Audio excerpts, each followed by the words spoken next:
अरे सुनो, आज की इस वीडियो को बिल्कुल भी स्किप करके मत जाना, क्योंकि अगर स्किप करके आज की इस वीडियो को चले गए तो 18 फरवरी की बोर्ड परीक्षा में पछताते रह जाओगे। कारण देखो ये है, क्योंकि मैं आप सभी के लिए लेकर के आ गई हूँ very very very very very most important पद्यांश कक्षा 10 हिंदी के। तो चलो फटाफट से बताते हैं, पूरी वीडियो को देख करके जाना, और जितने भी क्वेश्चन आंसर आपको नहीं आते होंगे सारे अपनी कॉपी में नोट कर लेना। तो चलो स्टार्ट करते हैं।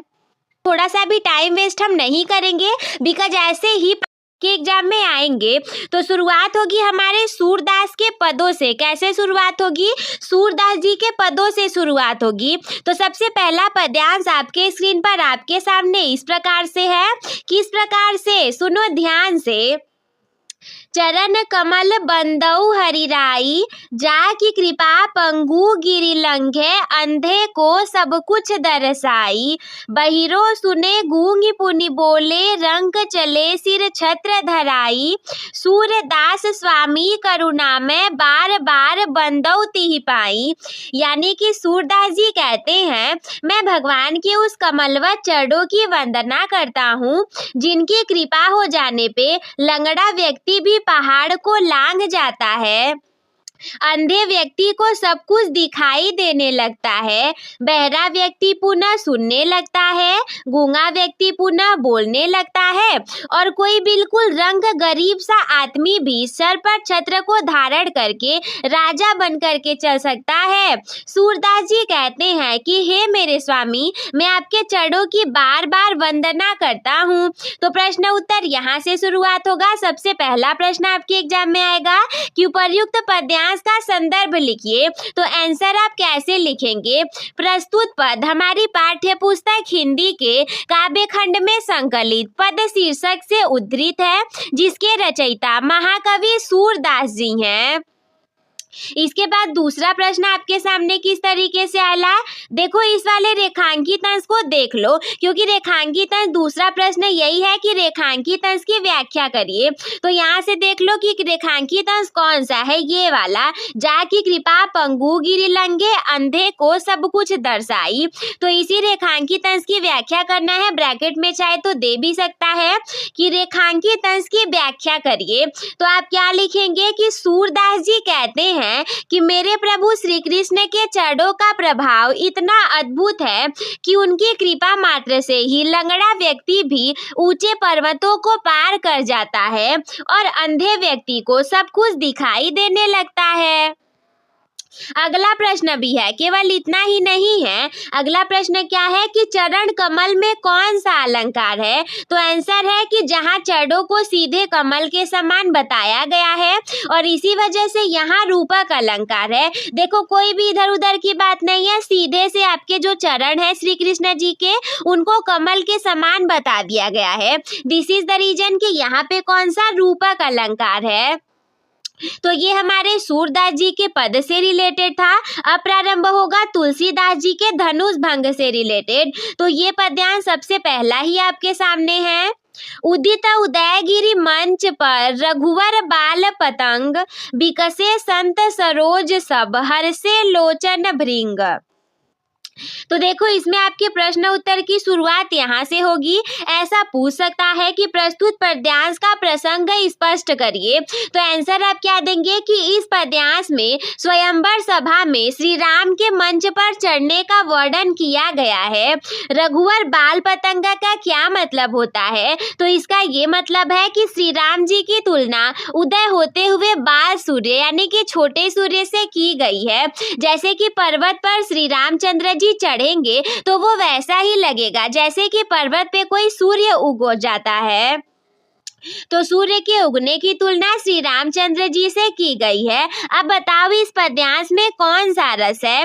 तो ये जो आपके सामने पद्यांश दिया हुआ है इसमें अद्भुत रस है, और अद्भुत रस के साथ में ही भक्ति रस है, यानी कि अद्भुत रस और भक्ति रस का मेल है। तो दो महत्वपूर्ण पद्यांश हमारे हो गए। अब इसके बाद तीसरा महत्वपूर्ण पद्यांश आएगा तुलसीदास जी का वन पद पर। तो ये पद्यांश क्या कह रहा है? पुरते निकसी रघुबीर बधु धरि धीर दई मग में डगद्वै झले की भरी भाल कनी जले की पुटी सूखी गई मधुरा धर हुए फिर बुझती है चलनो अब के तकी पढ़ना कुटी करी हो की तवे तिय की लखिया तुरता पिय की अखिया ती चारू चली जलच।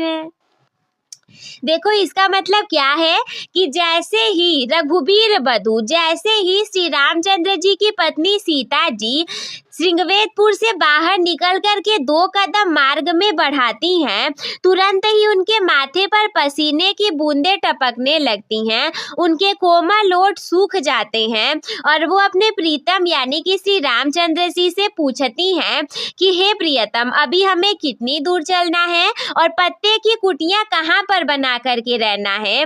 जैसे ही श्री रामचंद्र जी उनकी ऐसी बातों को सुनते हैं, तुरंत ही उनकी आंखों में आंसू आ जाते हैं और वो समझ जाते हैं कि मेरी प्रिय सीता जी किस तरीके से थक गई हैं। तो अब इसी के आधार पर प्रश्न उत्तर आपके सामने आ जाएंगे। प्रश्न उत्तर में सबसे पहला प्रश्न क्या कह रहा है? सीता जी की व्याकुलता का कारण क्या है? तो हम जानते हैं कि राजमहल के सुखों में पली सीता जी जैसे ही वन के कठिन रास्ते पर मात्र 2 कदम चलती हैं, वैसे ही वो थक जाती हैं, उनके माथे पर पसीना आ जाता है और होठ सूख जाते हैं। दूसरा है पिय की अखियां अति चारु चली जलजवें। तो इस पंक्ति का क्या भाव है? इस पंक्ति का भाव स्पष्ट करिए। तो इस पंक्ति का ये मतलब है कि अपनी पत्नी सीता की ऐसी थकी हुई और व्याकुल अवस्था को देख करके श्री रामचंद्र जी की आंखों से आंसू बहने लगते हैं। तो ये जो पूरा पद्यांश है, इसकी भाषा और छंद को बताना है। आंसर है कि भाषा है ब्रज भाषा, छंद है सवैया छंद है इसमें। इसके बाद अगला आपका आ जाता है श्याम नारायण पांडे जी का हल्दी घाटी वाले चैप्टर से। तो पद्यांश आपके सामने क्या है?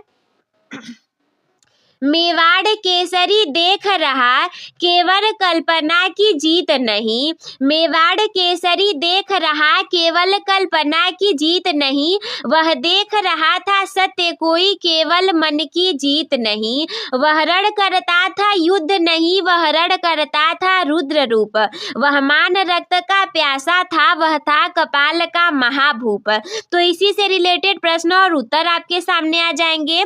सबसे पहला ही प्रश्न आपके सामने क्या कह रहा है कि प्रस्तुत पद्यांश का संदर्भ एवं प्रसंग लिखिए। तो जैसा कि मैंने बता दिया, श्याम नारायण पांडे द्वारा रचित हल्दी घाटी चैप्टर से है। तो संदर्भ में आप ऐसा ही लिखेंगे कि प्रस्तुत पद्यांश हमारी पाठ्य पुस्तक हिंदी के काव्य खंड में संकलित हल्दी घाटी शीर्षक कविता से लिया गया है और इसके रचयिता श्याम नारायण पांडे जी हैं। दूसरा, इसमें जब प्रसंग पूछा जाएगा तो आप क्या बताएंगे कि इसमें हल्दी घाटी के युद्ध में महाराणा प्रताप के अद्भुत शौर्य एवं उनके रौद्र रूप का वर्णन किया गया है। दूसरा प्रश्न है कि मेवाड़ केसरी किसे कहा गया है और वो क्या देख रहा था?